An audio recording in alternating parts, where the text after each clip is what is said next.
Good morning everyone, मैं चित्रांश श्रीवास्तव आप सभी का स्वागत करता हूं आपके अपने यूट्यूब चैनल एमपीडिया में। हम लोग मैनेजमेंट पढ़ रहे हैं अभी, और मैनेजमेंट के अंदर हम पटवारी को फोकस करते हुए आगे बढ़ रहे हैं। आज हमारा इस मैनेजमेंट की सीरीज का चौथा लेक्चर है, जिसके अंदर हम बात करने वाले हैं पहले चैप्टर के बारे में, जिसका नाम है नेचर और सिग्निफिकेंस ऑफ मैनेजमेंट। आज हम इस नेचर और सिग्निफिकेंस ऑफ मैनेजमेंट, जो बेसिक इंट्रोडक्शन ऑफ मैनेजमेंट है, इसके अंदर हम डिस्कस करने वाले हैं किस चीज को। हम डिस्कस करने वाले हैं आपका इंपॉर्टेंस ऑफ मैनेजमेंट को। किस चीज को? आपका इंपॉर्टेंस ऑफ मैनेजमेंट। मैनेजमेंट का क्या इंपॉर्टेंस है एक ऑर्गेनाइजेशन के अंदर? मैनेजमेंट का क्या इंपॉर्टेंस है डे टू डे लाइफ के अंदर? मैनेजमेंट का क्या इंपॉर्टेंस है आपकी लाइफ के अंदर? वो सारे जो मैनेजमेंट जो कि कहीं ना कहीं एक ऑर्गेनाइजेशन या ग्रुप ऑफ पीपल को मैनेज करने के लिए हेल्प करता है, उसके क्या इंपॉर्टेंस हो सकते हैं, उसके बारे में आज क्या करेंगे, हम बात करेंगे।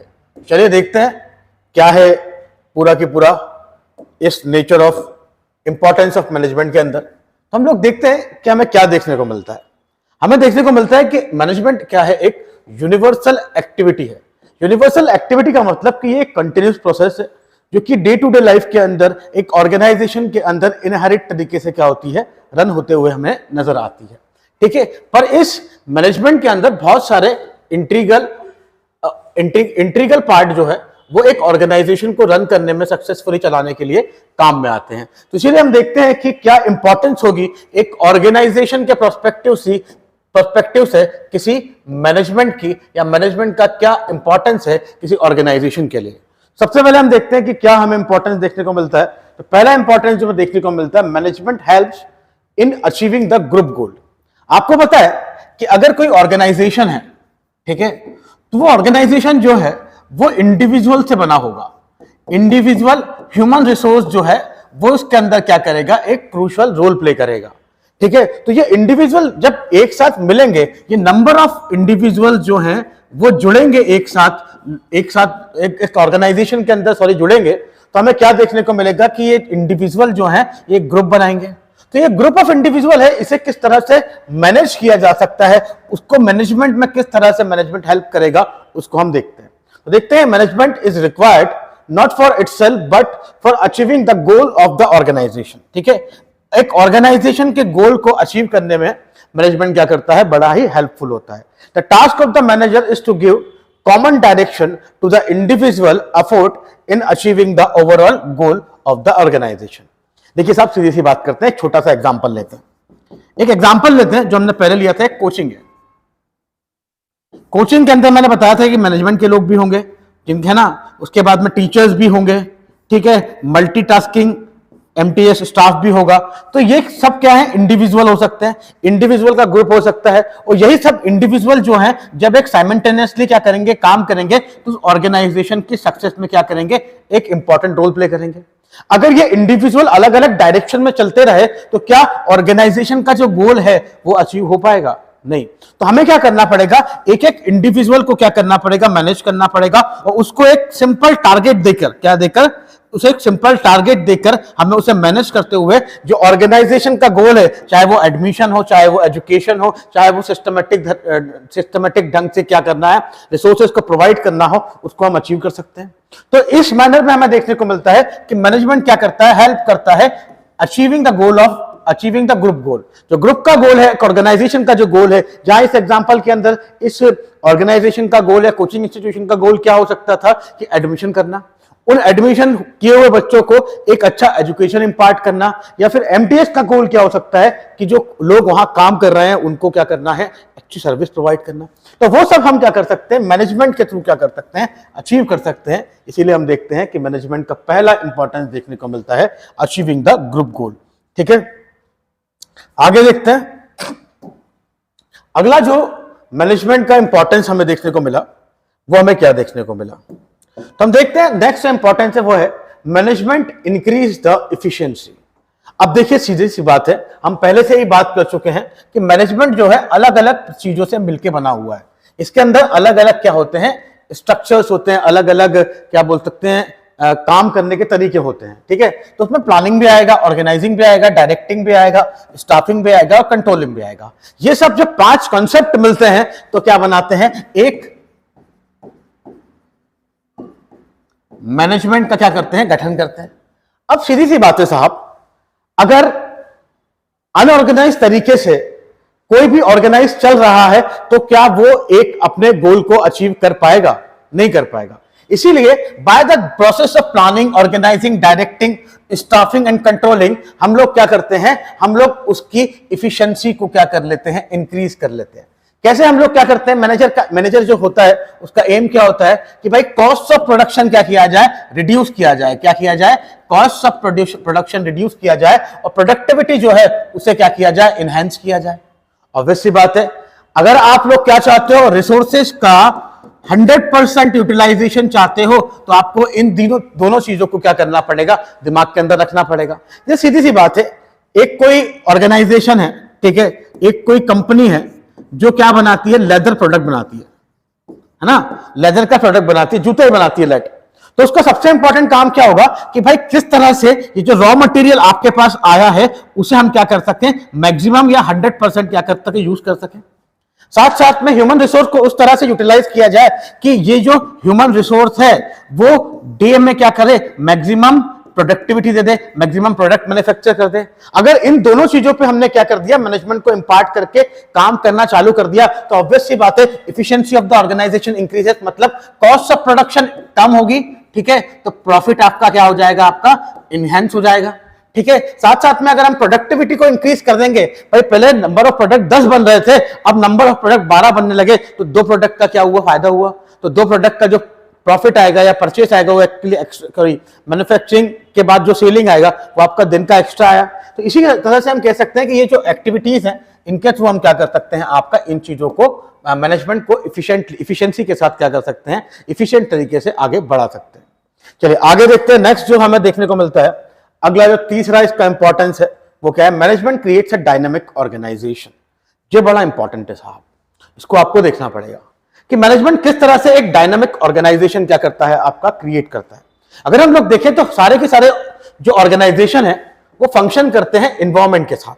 अब देखिए सीधी सी बात है, आपको पता है जो एनवायरमेंट है वो क्या होता है, चेंजिंग फीचर होता है। ठीक है, एनवायरमेंट मतलब वातावरण ना, ये जो है पर्यावरण जो है ये डे बाय डे चेंज होता रहता है। तो इस एनवायरमेंट के साथ टारगेट करते हुए, इस एनवायरमेंट के साथ आपको मैच करते हुए क्या करना पड़ेगा, आगे बढ़ना पड़ेगा। ठीक है, तो हम देखते हैं क्या लिखा हुआ है, all organisation have to function in an environment which is constantly changing. ठीक है, सीधी सी बात है, environment day by day change होता जा रहा है। जैसे हम तो सीधे से छोटा सा एग्जांपल लेते हैं, लेट हम लोग देखते हैं कि हम लोग देखते हैं कि 2000 के पहले तक अप्रोक्सीमेट आइडिया है, ठीक है, तो 2000 के पहले तक हमारा जितना भी ऑफिशियल वर्क हुआ करता था वो हुआ करता था पेन और पेपर के थ्रू। ठीक है, पेन पेपर पे सारे के सारे ऑफिशियल या सरकारी काम हुआ करते थे। फिर हमने 2000 के लगभग क्या किया, कंप्यूटराइजेशन कर दिया। भाई कंप्यूटर से सारे के सारे क्या होंगे, काम होना स्टार्ट हो जाएंगे। आज आप लोग देखते हो सारे ऑफिस के अंदर कंप्यूटर देखने को मिलता है, सारे के सारे एक क्लिक पे, सारे के सारे काम एक क्लिक पे हो जाते हैं। आप लोग को रिजर्वेशन करना हो तो आप घर पे बैठ के कर सकते हो, पासपोर्ट के लिए अप्लाई करना है तो आप घर के लिए कर सकते हो। पर पहले ऐसा नहीं हुआ करता था। पहले पेन पेपर का कैसा कॉन्सेप्ट था और उसके हिसाब से आपको ऑफिसर्स के चक्कर लगाने पड़ते थे। अब क्या हुआ, जैसे ही हम लोगों ने ये पूरा की पूरा चेंज लेके आए, हम लोग पेन पेपर से शिफ्ट हुए कंप्यूटर की तरफ, तो वहां पर जो एम्प्लॉय होंगे, ठीक है, उनको दिक्कत आएगी। किस तरह से वो क्या कर सकते हैं, एडजस्ट करेंगे, किस तरह से वो क्या करेंगे, कोप अप करेंगे with the new idea of computerisation. तो इसीलिए हम लोग देखते हैं कि यहां पे क्या काम करेगा, यहां मैनेजमेंट काम करेगा। मैनेजमेंट क्या करेगा, ओल्ड एम्प्लॉयज जो कि पेन पेपर से क्या है, फेमिलियर हो चुके थे, ठीक है, उनको क्या करेगा, ट्रेनिंग प्रोवाइड करेगा। ट्रेनिंग प्रोवाइड करके उनको कंप्यूटर सिखाएगा, कंप्यूटर सिखा के उनको बताएगा कि किस तरह से आप क्या कर सकते हो, इस कंप्यूटर से अपना वही काम आसानी से कर सकते हो। तो यहां पर मैनेजमेंट ने क्या किया, इस चेंजिंग एनवायरनमेंट से कोप अप करते हुए क्या किया है, एक सक्सेस अचीव की है ओल्ड एम्प्लॉय को नए प्रोसेस को सिखाने के लिए। देखते हैं आगे, तो all the organisations have to function in an environment which is constantly changing. It is generally seen that individual in an organisation resist changes. सीधी सी बात है, हर एक इंसान चेंज को अपोज करेगा। जैसे मैंने आपको एग्जांपल दिया कि पेन पेपर वाली जनरेशन कंप्यूटर के साथ कोप अप नहीं कर पा रही थी, तो उसने क्या किया, रेसिस्ट किया, उसने ट्राई किया कि कहीं ना कहीं कंप्यूटराइजेशन ना हो, ट्रांसपेरेंसी ना आए, ठीक है, उनको लग रहा था कि काम करने में दिक्कत आएगी, पर कंप्यूटराइजेशन से ट्रांसपेरेंसी भी तो आई, करप्शन को कर्व करने के लिए भी तो काम हुआ। ठीक है, तो वो इंडिविजुअल जो है वो चेंज को रेसिस्ट करेगा as a for means of the moving from the familiar secure environment into a newer or more challenging one. ठीक है, अब उसने भी क्या किया, पहले उसके लिए पेन पेपर फैमिलियर था, इजी था, अब कंप्यूटर में आएगा, तो क्या होगा, उसको देखने को मिलेगा नई टेक्निक्स, नई टेक्नोलॉजी, और ये उसके लिए क्या होगा, मोर चैलेंजिंग होगा। ठीक है, तो उसके लिए मैनेजमेंट क्या करेगा, हेल्प करेगा पीपल्स को कि वो क्या करें, अडॉप्ट करें नए चेंजेस को। ठीक है, नए चेंजेस को अडॉप्ट करते हुए इस कॉम्पिटिटिव एज के अंदर वो अपने आप को क्या कर दे, वापस से रीस्टोर कर ले, और उसी तरह से मैनेजमेंट यहां पे हेल्प करेगा। तो ये एग्जांपल में हमें समझ में आया कि मैनेजमेंट एक डायनामिक प्रोसेस है जो कि कंटिन्यूस चेंज को ऑप्ट करवाती है और लोगों को फैमिलियर बनाती है कि किस तरह से वो इस कंटिन्यूस चेंजिंग एनवायरनमेंट के साथ कोप अप करके कंपटीशन के साथ क्या कर सके, आगे बढ़ सके। चलिए आगे बढ़ते हैं। अगला जो हमें देखने को मिलेगा वो क्या है, अगला हमें देखने को मिला कि मैनेजमेंट क्या है, management helps in achieving A personal objective. Management क्या करता है, पर्सनल ऑब्जेक्टिव को हेल्प अचीव करने के लिए हेल्प करता है। देखते हैं मैनेजर क्या करता है, manager motivate and leads his team such a manner that individual members are able to achieve the personal goal while contributing to the overall organization objective। अब देखिए सीधी सी बात है, आपको ये तो पता ही है कि इंडिविजुअल से बन के ही क्या बनता है, आपका ऑर्गेनाइजेशन बनता है। अगर इंडिविजुअल एग्जिस्ट नहीं किया तो क्या ऑर्गेनाइजेशन क्रिएट होगा, डेफिनेटली नॉट। ठीक है, तो हम देखते हैं कि इंडिविजुअल से बनकर ऑर्गेनाइजेशन बना, तो हर एक इंडिविजुअल अगर किसी ऑर्गेनाइजेशन से जुड़ा होगा तो उसकी भी कुछ क्या होंगी, उसके भी कुछ पर्सनल ऑब्जेक्टिव होंगे। जो सीधी सी बात है, उसका सबसे बड़ा ऑब्जेक्टिव क्या, मनी। वो चाहता है कि उसे पैसा अच्छा मिले, मनी के बाद वो कहां जाता है, ग्रोथ पे, ग्रोथ के साथ साथ वो जाता है अच्छी लाइफस्टाइल पे। इसीलिए आप देखो कि आज के समय हम लोग देखते हैं कि ऑर्गेनाइजेशन या कंपनी या एमएनसीज जो है वो एम्प्लॉयबिलिटी के ऊपर क्या कर रही है, एम्प्लॉयबिलिटी के ऊपर क्या कर रही है, बड़ा ध्यान दे रही है। अगर उसके एम्प्लॉय खुश हैं तो ऑब्वियस सी बात है वो ग्रेटर कंट्रीब्यूट करेंगे किस चीज के लिए, अपने ऑर्गेनाइजेशन के लिए। जैसे आज आप देखो कि वुमेन्स के साथ अगर वुमेन्स, आपको बताया आज हम आज हम एक ऐसे इरा के अंदर रह रहे हैं जहां इक्वलिटी प्रोपोगेट कर रही है। यहां पर जेंडर डिस्क्रिमिनेशन जो है उसको हमने क्या कर दिया है, बिल्कुल नलिफाई कर दिया है। आज आईटी सेक्टर का एग्जांपल लेते हैं, बैंकिंग सेक्टर का एग्जांपल लेते हैं, तो यहां जितने ही मैन काम कर रहे हैं उतने फीमेल भी काम कर रही हैं। ठीक है, मैन और वुमेन दोनों काम कर रही हैं। आपको पता है कि वुमेन की बॉडी कॉम्प्लिकेटेड होती है, प्रेगनेंसी उनको बियर करना पड़ता है, तो प्रेगनेंसी के लिए मैटरनिटी लीव जो है आपका, वो एक इंपॉर्टेंट क्या किया है, आपका कॉन्सेप्ट की तरह डेवलप किया है। वुमेन जब प्रेग्नेंट होती है तो उनको कुछ महीने की मैटरनिटी लीव दी जाती है, जिससे वो क्या कर सके, अपने बेबी को बर्थ देने के बाद वो क्या कर सके, अपने केयर कर सके। इसीलिए हम लोग देखते हैं कि भाई अगर आपने क्या किया, आपने वुमन को मैटरनिटी लीव दिया, उसने अपने पर्सनल ऑब्जेक्टिव जो उसका था, उसके बच्चे पैदा होने के बाद उसने उसे रिकवर करने के लिए दिया, तो ऑब्वियस सी बात है उसका पर्सनल गोल जब फुलफिल होगा तो वो कहीं ना कहीं डायरेक्टली इनडायरेक्टली आपका जो ऑर्गेनाइजेशन का गोल है उसकी तरफ भी क्या करेगी, आपका कंट्रीब्यूट करेगी। अगर एम्प्लॉय हैप्पी है तो ऑब्वियस सी बात है कंपनी भी हैप्पी रहेगी। क्यों? क्योंकि अगर एम्प्लॉय अच्छे से काम करेगा तभी तो वो इंडिविजुअल कहीं ना कहीं कंट्रीब्यूट तो कर ही रहा है ऑर्गेनाइजेशन के लिए। इसीलिए हम लोग देखते हैं कि पर्सनल ऑब्जेक्टिव को फुलफिल करना भी मैनेजमेंट का एक इंपॉर्टेंट काम हमें देखने को मिलता है। मैनेजर उन पर्सनल ऑब्जेक्टिव को, चाहे वो अच्छे लाइफस्टाइल का गोल हो, चाहे वो ग्रोथ हो, चाहे वो मनी हो, अगर वो अच्छे से फुलफिल करेगा इनके पर्सनल नीड्स को, पर्सनल ऑब्जेक्टिव को, तो ऑर्गेनाइजेशन डे बाय डे क्या करेगा, ग्रो करता हुआ हमें नजर आएगा। ठीक है, तो motivation and the leadership the management helps individual to develop team spirit, cooperation, commitment and the group success। अगर आप ये सब करोगे तो भाई टीम स्पिरिट डेवलप होगी, कॉपरेशन, म्यूचुअल कॉपरेशन डेवलप होगा, कमिटमेंट होगा ग्रुप के लिए, सक्सेस के लिए, गोल के लिए। तो इस तरह से हम क्या कर सकते हैं, इंडिविजुअल ऑब्जेक्टिव को सक्सेसफुल करते हुए भी मैनेजमेंट की इंपॉर्टेंस को आगे बढ़ा सकते हैं। अब हम देखते हैं पांचवा, फिफ्थ। ठीक है, तो दूसरा क्या है, पांचवा क्या है, management help in development of society. Management कहीं ना कहीं सोसाइटी को डेवलप करने के लिए भी क्या करता है, कंट्रीब्यूट करता है। अब वो कैसे करेगा, आप देखो कि अगर कोई ऑर्गेनाइजेशन है, ठीक है, अगर कोई ऑर्गेनाइजेशन है वो क्या कर रहा है, काम कर रहा है, वर्किंग कंडीशन में आपको अगर देखने को मिल रहा है, तो वो कहीं ना कहीं क्या करेगा, सोसाइटी के ऊपर भी इंपैक्ट डालेगा। लेट इमेजिन करो, एक छोटा सा एग्जांपल लेते हैं।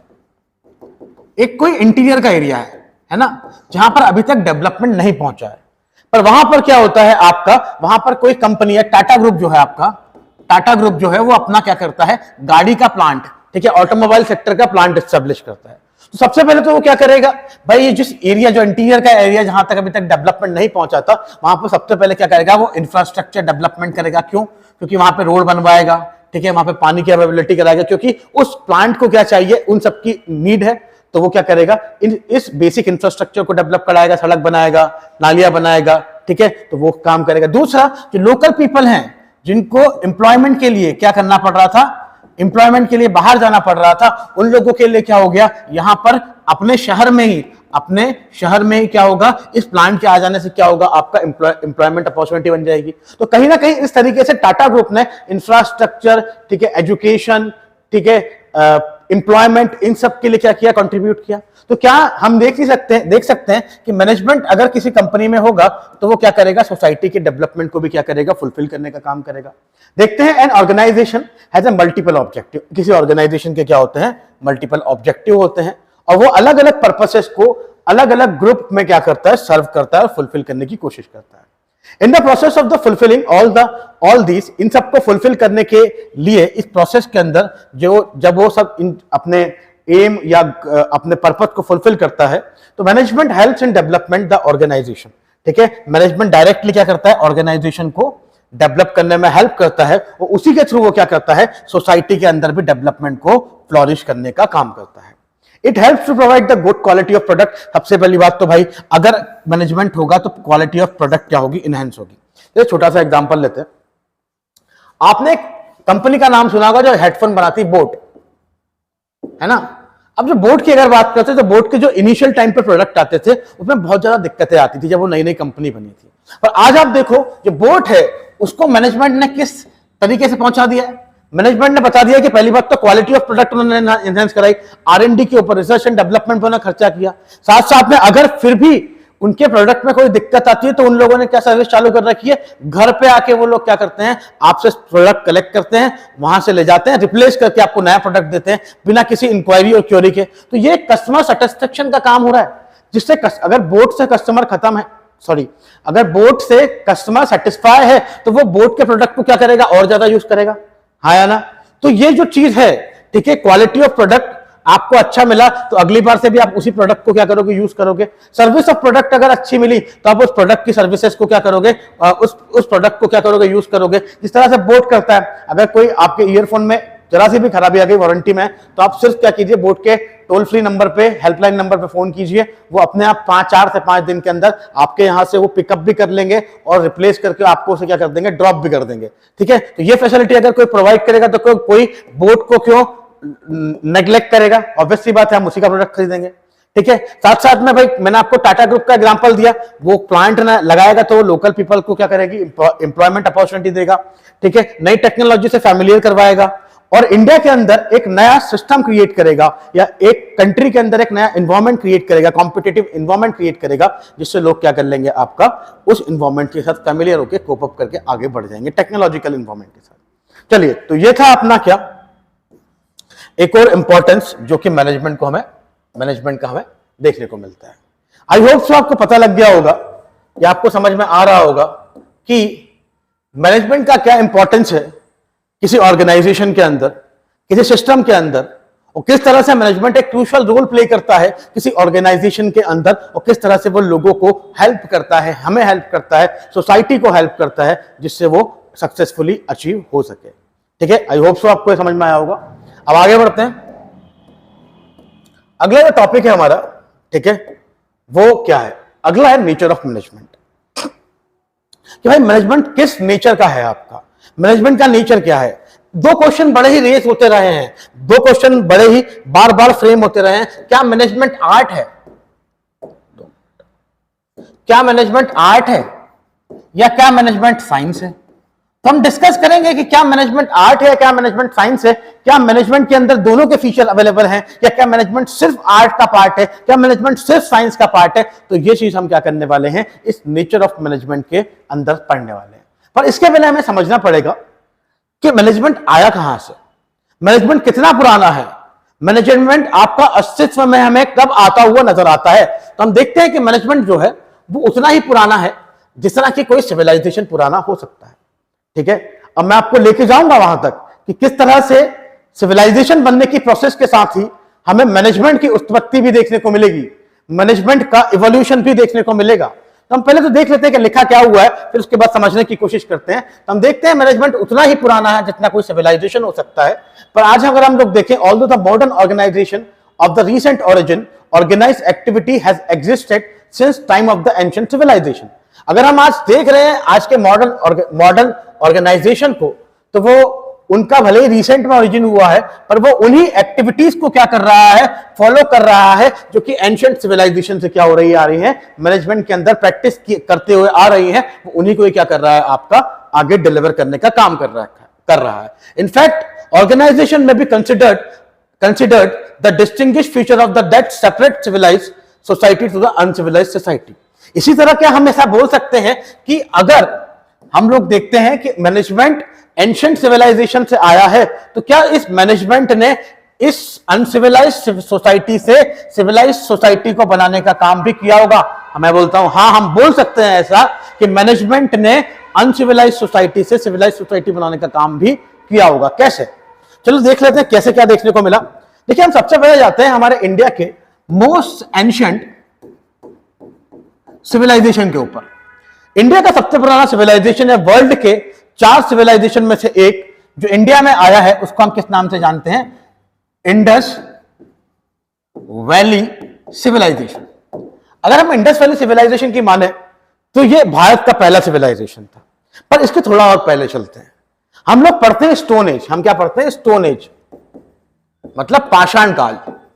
और स्टोन एज को हमने 3 पार्ट में डिवाइड किया है। एक है पैलेयोलिथिक, दूसरा है मेसोलिथिक और तीसरा है आपका नियोलिथिक। 2 मिनट में से इरेज करके हम थोड़ा सा साफ में लिख लेते हैं। मैनेजमेंट जो है, ठीक है, सॉरी मैनेजमेंट नहीं, आपका जो स्टोन एज है ये 3 पार्ट में डिवाइड किया है। पहला है पैलेयोलिथिक, दूसरा है मेसोलिथिक और तीसरा है आपका नियोलिथिक।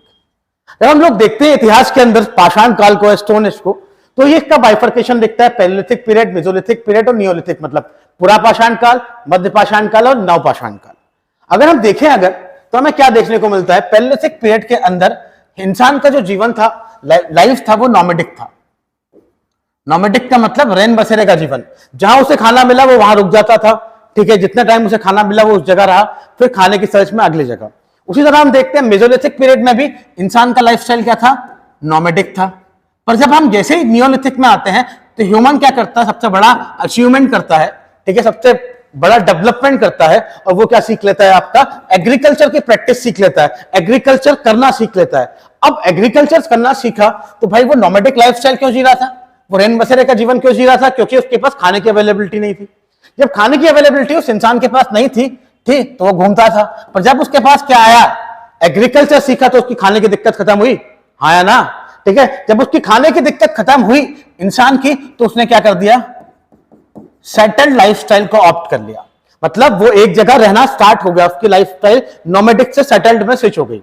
अब जब वो सेटल्ड लाइफस्टाइल को ऑप्ट किया होगा, ठीक है, तो सबसे पहले कुछ ग्रुप ऑफ पीपल क्या रहे होंगे? आपका एक साथ रहे होंगे। ठीक है, वो जो ग्रुप ऑफ पीपल एक साथ रहे होंगे उसको हम बोलते हैं कॉलोनी बनी होगी। ठीक है, सॉरी, पहले क्या बना होगा? कॉलोनी बनी होगी।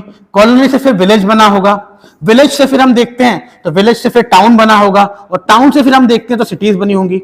और इन सब ये सब चीजें जब मिलती हैं तो क्या बनता है? सिविलाइजेशन बनता है।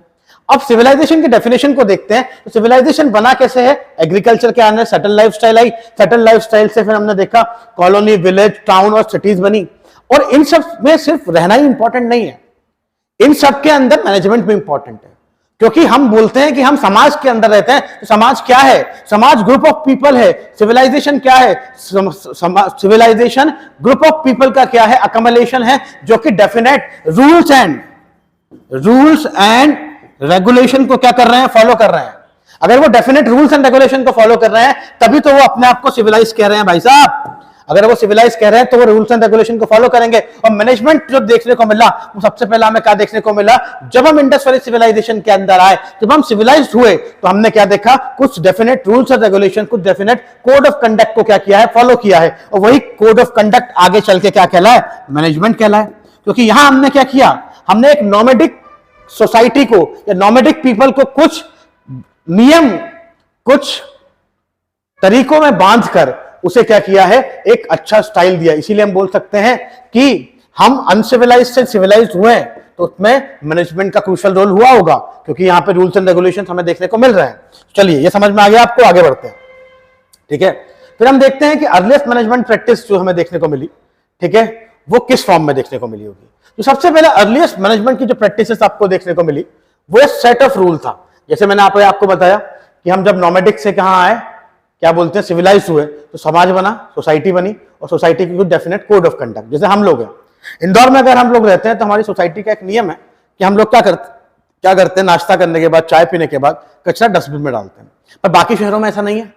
बाकी शहरों में जहां आपको कूड़ा दिखता है आप वहां फेंक देते हो, पर इंदौर में आप बाकी शहर के लोग भी आते हैं तो डस्टबिन ढूंढते हैं। क्यों? क्योंकि ये यहाँ की सोसाइटी का कोड ऑफ कंडक्ट है, जो यहाँ के एक बेसिक सिविलाइज नेचर को रिप्रेजेंट करता है।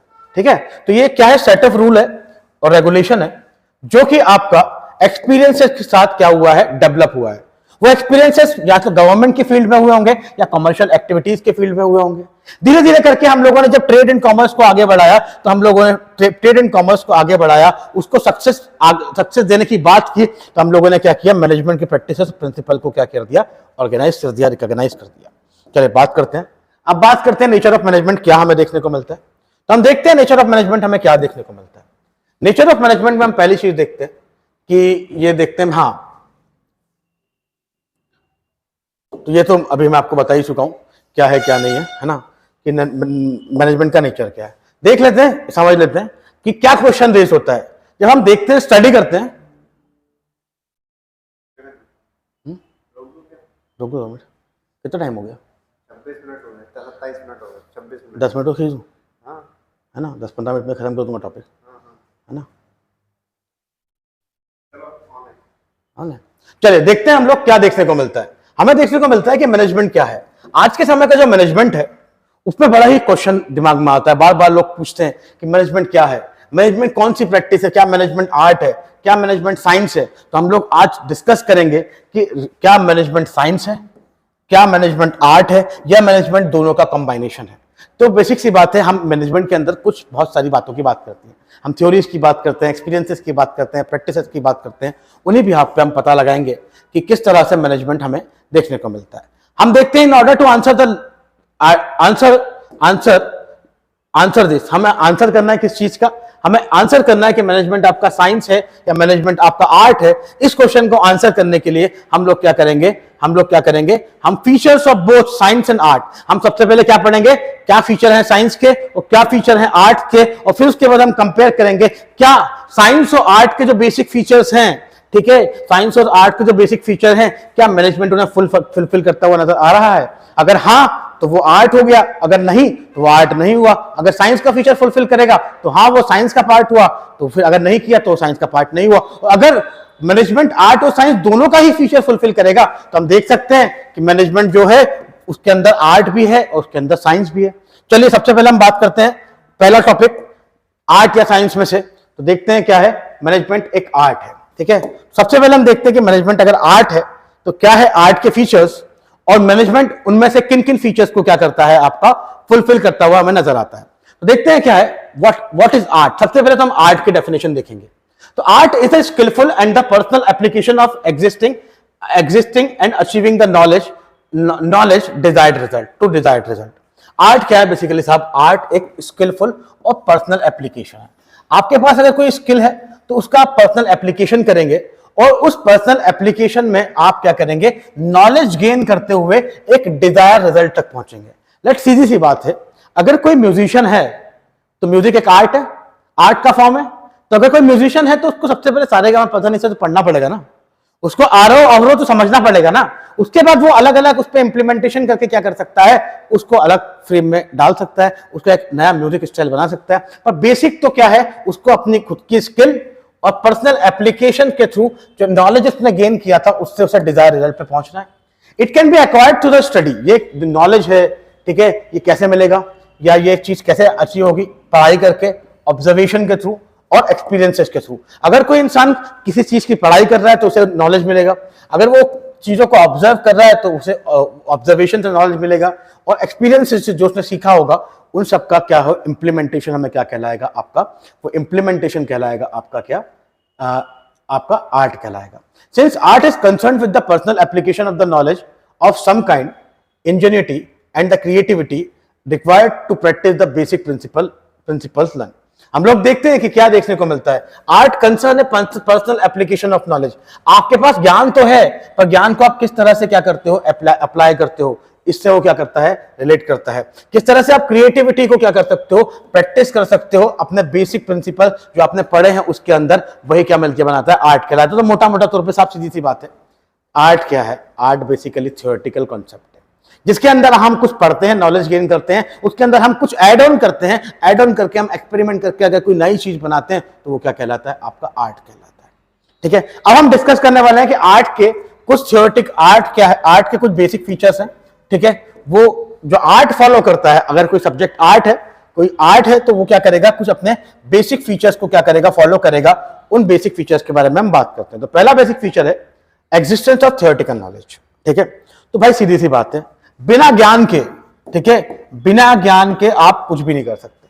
तो इसीलिए अगर आप कोई इनोवेटिव काम भी कर रहे हैं तो आपको क्या करना पड़ेगा, नॉलेज तो लेना पड़ेगा, उसकी स्टडी तो करनी पड़ेगी। लेट कोई पेंटर है, तो पेंटर क्या ब्रश लेके डायरेक्ट पेंट करने लग जाता है क्या? नहीं, उसे सीखना पड़ता है, एक मीटर देखना पड़ता है कि वो क्या कर सकता है, किस तरह से इसकी कॉन्सेप्ट है, ठीक है, किस तरह से पेंटिंग की जाती है, मॉडर्न आर्ट क्या होता है, ट्रेडिशनल आर्ट क्या होता है, उसके बाद वो उनको फ्यूजन करके एक नया आर्ट फॉर्म बना सकता है। पर बेसिक लर्निंग तो इंपॉर्टेंट है, बेसिक नॉलेज तो इंपॉर्टेंट है। चलो एक और एग्जांपल लेते हैं, राइटर्स की बात करते हैं,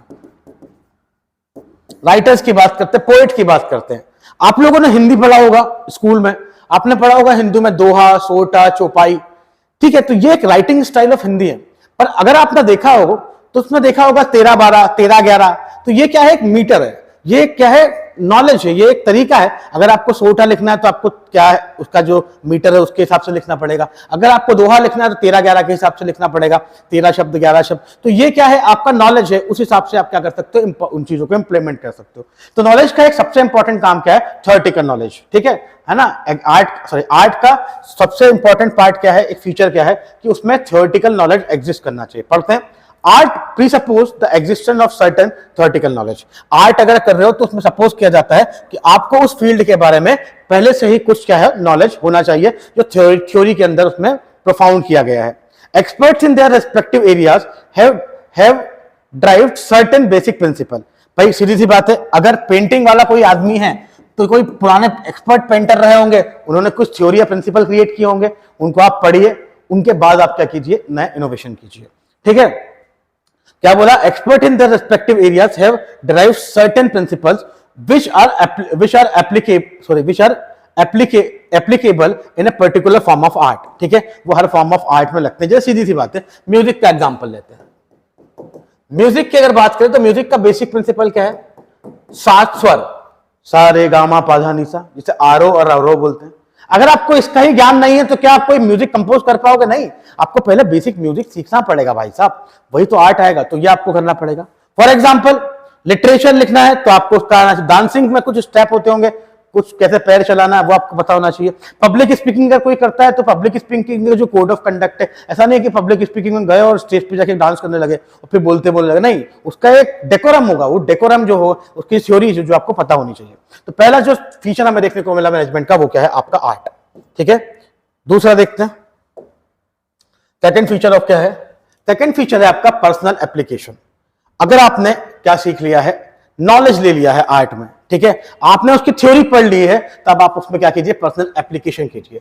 use of basic knowledge, so use of the basic knowledge varies from individual to individual art. अब देखो सीधी सी बात है, हर एक आदमी ने ज्ञान सीखा, ठीक है, हर एक आदमी ने थ्योरेटिकल कॉन्सेप्ट सीख लिया, पर उस थ्योरेटिकल कॉन्सेप्ट को अप्लाई करने का उसका अपना क्या हो सकता है, तरीका हो सकता है। वो अपने तरीके से क्या कर सकता है, आपका उन उन नॉलेजेस को इंप्लीमेंट कर सकता है। जैसे सीधी सी बात है, एक सिंगिंग स्टाइल है लता मंगेशकर की और एक सिंगिंग स्टाइल है बादशाह भाई की। दोनों ने बेसिक तो पढ़ाई होगा ना, बेसिक नॉलेज ऑफ म्यूजिक तो पढ़ाई होगा, ठीक है। तभी तो लता मंगेशकर भी एक अपनी फील्ड में क्या है, वो उनको स्वर कोकिला कहा जाता है, जबकि आज के लिए बादशाह भाई क्या है, रैपरों की जान है। तो दोनों क्या कर रहे हैं, अपने अपने तरीके से इस ट्रेडिशनल बेसिक नॉलेज को क्या कर रहे हैं, अप्लाई कर रहे हैं। Therefore it is very person concept, ठीक है। तो ये क्या करता है, आपका पर्सन के इंडिविजुअल के कॉन्सेप्ट क्या करता है, वेरी करता है। For example, two dancer, two speakers, two actors, two writers always differ in the demonstrating their art. आप खुद देखो, दो लोग जो एक ही स्कूल से पढ़े हैं, एक ही टीचर से पढ़े हैं, एक ही क्लास में पढ़े हैं, पर उनका डांस स्टाइल में थोड़ा बहुत फर्क आएगा, उनके आर्ट स्टाइल में फर्क आएगा, उनके म्यूजिक स्टाइल में फर्क आएगा। जैसे मैंने आपको बताया कि बादशाह भाई और लता मंगेशकर जी, ठीक है, दोनों ही म्यूजिक की फील्ड्स हैं, पर दोनों का म्यूजिक क्या है, अलग अलग है। तो वही हमको क्या देखने को मिलेगा, अपने पर्सनल एप्लीकेशन से, अपने पर्सनल समझ से हम क्या करेंगे, उसके अंदर कुछ एड ऑन करेंगे और कुछ सब्ट्रैक्ट करेंगे, ठीक है। नेक्स्ट थर्ड कैरेक्टरिस्टिक है based on the practice and creativity. अगर आप किसी चीज का जितना प्रैक्टिस करोगे तो आपको नए आइडियाज मिलेंगे, ठीक है। अगर कोई पब्लिक स्पीकर है, वो स्टार्टिंग में सीधी सी बात है, वो पहली बार अगर स्टेज पे जाएगा तो वो घबराएगा, पर उसे वही 100 टाइम 100 बार जाना पड़ेगा, ठीक है, 50वीं बार जाना पड़ेगा स्टेज पे, तो क्या उसके अंदर वो हेजिटेशन होगी जो पहली बार जाते समय होगी? नहीं। तो प्रैक्टिस और क्रिएटिविटी जो है, जो वो ऐड करेगा, वो क्या होगा, वो भी आर्ट का ही क्या है, एक इंपॉर्टेंट कैरेक्टरिस्टिक है, ठीक है। उसका एक इंपॉर्टेंट देख लेते हैं। ऑल आर्ट इज प्रैक्टिकल, ठीक है। सारा आर्ट क्या प्रैक्टिकल है। अगर ड्राइंग कर रहे हो तो उसे भी आपको ड्रॉ करनी पड़ेगी, दिमाग में फोटो बनाने से कुछ नहीं होगा जब तक आप उसे पेपर पे नहीं बनाओगे। तो सबका प्रैक्टिकल क्या है, आपका एप्लीकेशन है।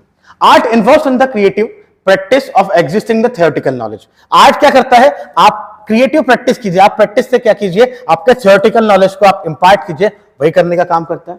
We know that all music is based on the 7 note. अभी हाल मैंने बताया, सारे के सारे जो म्यूजिक है वो 7 नोट के ऊपर क्रिएट होते हैं, पर फिर भी हम देखते हैं अलग अलग लोगों की अलग अलग कंपोजिशन होती है, जो कि यूनिक होती है और डिफरेंट होती है एक दूसरे से, ठीक है। तो ये कहां से आएगा, ये आपके प्रैक्टिस से आएगा। वो बोलते हैं ना, अनुभव से ही, बोलते हैं ना हमारे यहाँ ठोकर खा के ठाकुर बनता है, तो वही है, आपको ठोकर खानी पड़ेगी, आपको प्रैक्टिस करना पड़ेगा, और जो आपके अनुभव आएंगे, उन अनुभव को अगर आप क्या करेंगे, इसके अंदर अप्लाई कर देंगे, तो वही क्या कहलाएगा, आर्ट का एक कैरेक्टरिस्टिक कहलाएगा। तो ये बेसिक कैरेक्टरिस्टिक है जो आर्ट के अंदर हमें देखने को मिले। और अब हम क्या करते हैं, इन्हें कंपेयर करते हैं, इन्हें इंडल्ज करते हैं, किस तरह से ये जो बेसिक कैरेक्टरिस्टिक ऑफ आर्ट है वो क्या करता है, आपका रिजेंबल करता है मैनेजमेंट के साथ। तो देखते हैं सक्सेसफुल मैनेजर प्रैक्टिस, ठीक है। मेरा कहने का मतलब है, मैनेजमेंट के अंदर आर्ट के ये फीचर किस तरह से इनहेरिट किए गए हैं, इनहेरिटेड है, उसको अपन क्या कर रहे हैं, देख रहे हैं। तो देखते हैं successful manager practise the art of management. सीधी सी बात है, वो क्या कर रहा है, आर्ट ऑफ मैनेजमेंट को प्रैक्टिस कर रहा है डे टू डे उसकी मैनेजिंग जॉब के अंदर, ठीक है। उसका काम क्या है, ठीक है। इसके अंदर वो क्या करेगा, एंटरप्राइज के अंदर स्टडी, ऑब्जर्वेशन एंड एक्सपीरियंसेस, ठीक है। अगर मैनेजर क्या कर रहा है, काम कर रहा है, तो वो अपनी स्टडी को, उसने जो ज्ञान प्राप्त किया है उसे भी अप्लाई करेगा, उसने जो ऑब्जर्वेशन से सीखा है उसे भी क्या करेगा, अप्लाई करेगा, और जो उसके पास्ट एक्सपीरियंसेस हुए हैं, जो उसने गलतियां की हैं या सक्सेस अचीव की है, उसको भी वो क्या करेगा, अपने डे टू डे एक्टिविटी के अंदर डाल के उस एक्टिविटी को या उस ऑर्गेनाइजेशन को, अपने गोल को अचीव करने में सक्सेस दिलवाने का काम करेगा। There is a lot of literature available in the various areas of the management. हमें पता है कि बहुत सारे लिटरेचर हमें अवेलेबल है, बहुत सारी किताबें अवेलेबल है जो मैनेजमेंट सिखाती हैं। जैसे हम देखें अगर, तो मार्केटिंग के लिए बहुत सारी किताबें अवेलेबल, फाइनेंस के लिए अलग है, ह्यूमन रिसोर्स के लिए अलग है, ठीक है। और द मैनेजर जो है वो इन सब में क्या करता है, अपनी स्पेशलिटी अचीव करता है, वो इस थियोरेटिकल नॉलेज के साथ ही वो क्या करता है, आपका इस थियोरेटिकल नॉलेज के साथ ही वो एक ऑर्गेनाइजेशन को सक्सेसफुल रन करने का काम करता है। तो ये क्या हुआ, आपका पहला पार्ट। यहां हमने देखा था, जैसे हम लोगों ने पहले बात की थी, किसके बारे में, हम लोगों ने बात की थी आर्ट का पहला क्या, आर्ट का पहला feature existence of theoretical knowledge. क्या ये एग्जिस्टेंस ऑफ थियोरेटिकल नॉलेज इस पहले पैराग्राफ के अंदर फिट बैठ रहा है साहब? हाँ, यहां पर भी हमने थियोरेटिकल नॉलेज गेन करके तो चीजों को अप्लाई किया था आर्ट के अंदर, और मैनेजमेंट के अंदर भी हम क्या कर रहे हैं, जो अलग अलग लोगों ने थ्योरीज बनाई हैं, ठीक है, अलग अलग किताबें अवेलेबल जो हैं अलग अलग फील्ड ऑफ मार्केटिंग के अंदर, मैनेजमेंट के अंदर, उनको हम क्या कर रहे हैं, पढ़ रहे हैं, और उनके ज्ञान को क्या करते हैं, उनके नॉलेज को हम क्या कर रहे हैं, अपने successful day to day management के अंदर इंपार्ट कर रहे हैं। अगला देखते हैं नेक्स्ट क्या है। अगला जो सेकंड पॉइंट हमें देखने को मिलता है, ठीक है, जो आर्ट से क्या कर रहा है, रिजेंबल कर रहा है मैनेजमेंट के अंदर। There are various theories of management as propounded by many management thinkers which prescribe the universal principle. हमें पता है कि किताबों के अंदर तो क्या है, बहुत सारी थ्योरीज हैं जो अलग अलग थिंकर्स ने बताई है, और वो हमें क्या करेगी, प्रिस्क्राइब्ड यूनिवर्सल प्रिंसिपल, एक यूनिवर्सल प्रिंसिपल क्या करती है, आपको प्रोवाइड करती है। A manager applies these scientific methods and body of knowledge to the given situation. Manager क्या करता है, ये थ्योरी जो है ये अलग अलग सिचुएशन पे नहीं है, ये तो एक सिचुएशन को बना के लगा दी गई, पर मैनेजर क्या करता है, अपने ज्ञान से, अपनी समझ से, अपने इंडिविजुअल के अटेम्प्ट से इन साइंटिफिक थ्योरी को अलग अलग सिचुएशन पे, डे टू डे की सिचुएशन के ऊपर अप्लाई करता है और अपने इश्यूज और प्रॉब्लम को क्या करता है, रिजॉल्व करने की कोशिश करता है, ठीक है, यूनिक मैनर में, ठीक है। A good manager works through the combination of practices, ठीक है, जो अच्छा मैनेजर होता है वो क्या करता है, इन सब प्रैक्टिसेस को, क्रिएटिविटी को, इमेजिनेशन को, इनिशिएटिव को, और साथ साथ में इनोवेशंस को क्या करता है, साथ में इंपार्ट करता है, अपने एक्सपीरियंसेस को, अपने इंडिविजुअल का जो अनुभव रहेगा, अपने इंडिविजुअल का जो कंसर्न रहेगा, ठीक है, उसको क्या करेगा, साथ साथ में अप्लाई करेगा, और उसके साथ क्या करेगा, अपनी प्रैक्टिसेस को लॉन्ग प्रैक्टिसेस में अंदर चेंज करेगा, ठीक है। तो यह हमें देखने को मिला आर्ट का सेकंड फीचर, जो कि हमें मैनेजमेंट के अंदर भी देखने को मिल रहा है। आर्ट का सेकंड फीचर क्या देखा था हमने साहब, आर्ट का सेकंड फीचर ये देखा था हमने, ठीक है, आर्ट का सेकंड फीचर कि पर्सनल एप्लीकेशन, ठीक है, भाई थ्योरी और प्रिंसिपल तो सेम थे, ठीक है, थ्योरी और प्रिंसिपल तो किताब के अंदर पहले ही प्रिस्क्राइब किए गए थे, पर इन थ्योरीज और प्रिंसिपल्स को उसने अपने पर्सनल तरीके से अलग अलग सिचुएशन पे इंपार्ट किया। यही तो सेकंड फीचर था जो हमें सेकंड पॉइंट के अंदर क्लियर हो रहा है। थर्ड पॉइंट जो कि आर्ट के तीसरे कैरेक्टरिस्टिक को बताएगा, वो है, हम देखते हैं, the manager applies this acquired knowledge in a personalised and the skilful manner in the light of reality and the gives the situation, ठीक है। वो क्या करता है, ये जो नॉलेज है अपना, उसको पर्सनलाइज करता है, पर्सनलाइज और स्किलफुल तरीके से क्रिएट करता है, और उसे क्या करता है, अपनी सिचुएशन के अंदर फिट करने की कोशिश करता है। He is involved in the activities of the organisation, studies of a critical situation and formulate his own theories. वो क्या कर रहा है, वो पढ़ रहा है, ठीक है, उसने नॉलेज गेन किया, पहला फीचर, ठीक है, उसने अपने पर्सनल एक्सपीरियंसेस को लगाया और उसके बिहाफ पे उसने न्यू थ्योरी, ठीक है, न्यू इनोवेशन की है, ठीक है, नए तरीके बनाए कि किस तरह से, नए तरीके ज्ञात किए जिस तरह से वो क्या कर सकता है, इस ऑर्गेनाइजेशन को सक्सेसफुल रन कर सकता है। जरूरी नहीं है कि आप मीटर में जाके काम करें, याद करो बादशाह भाई ने भी सारेगामापा से सीखा, ठीक है, लता मंगेशकर जी ने भी सारेगामापा से सीखा, पर दोनों ने क्या किया, अपने अपने तरीके से अपने पर्सनल एक्सपीरियंसेस को इंडल्ज करके म्यूजिक के अंदर एक रैपर बन गया और एक स्वर कोकिला बन गई। तो वही वाली बात है कि यहां भी क्या हो रहा है कि जो मैनेजर है वो अपने थ्योरीज को, अपने पर्सनल एक्सपीरियंसेस को बना के अपना अलग स्टाइल ऑफ मैनेजमेंट क्या करेगा, डेवलप करेगा। देखिए सीधी सी बात है, बहुत सारे ऐसे लोग हैं, बहुत सारे पॉलिटिकल मैनेजर्स हैं, ठीक है, वो लोग क्या करते हैं, जो किसी ने बीजेपी को जिताया, किसी ने आम आदमी पार्टी को जिताया, इनका क्या है, अपना नया स्टाइल है, अपना खुद का स्टाइल ऑफ वर्किंग है, स्टाइल ऑफ मैनेजमेंट है, ठीक है। अब देखिए सीधी सी बात है, हम देखते हैं कि बीजेपी 2014 के अंदर क्या करी, चुनाव लड़ी, उन्होंने एक नया कॉन्सेप्ट लेके आया। नया कॉन्सेप्ट का नाम क्या था आपका, वो नया जो कॉन्सेप्ट था उसे हम बोलते हैं डिजिटल मीडिया मार्केटिंग, ठीक है। जहां आप फेसबुक व्हाट्सएप पे देखते होगे, आएगा तो मोदी ही, घर घर मोदी। तो ये प्रचार जो किए गए वो क्या था, वो इन्हीं style of, different style of manager जो अपना नया स्टाइल इजाद किया था, उसी का तो तरीका था। तो इस तरह से हमें देखने को मिलता है कि ये आर्ट के कैरेक्टरिस्टिक, जो आर्ट के बेसिक कैरेक्टरिस्टिक है, वो तो हमें मैनेजमेंट के अंदर देखने को मिल रहा है। तो क्या हम इस बिहाफ पे बोल सकते हैं कि आपका जो मैनेजमेंट है वो, उसके अंदर आर्ट तो विद्यमान है? तो हाँ, ये हैंस प्रूव हो रहा है कि मैनेजमेंट एक आर्ट है। तो ये हम कह सकते हैं कि मैनेजमेंट क्या है, आपका आर्ट है। कल हम बात करते हैं कि अगले लेक्चर में कि मैनेजमेंट किस तरह से साइंस है या किस तरह से साइंस की फीचर को रखता है। हैव अ ग्रेट टाइम, मिलते हैं कल, बाय बाय।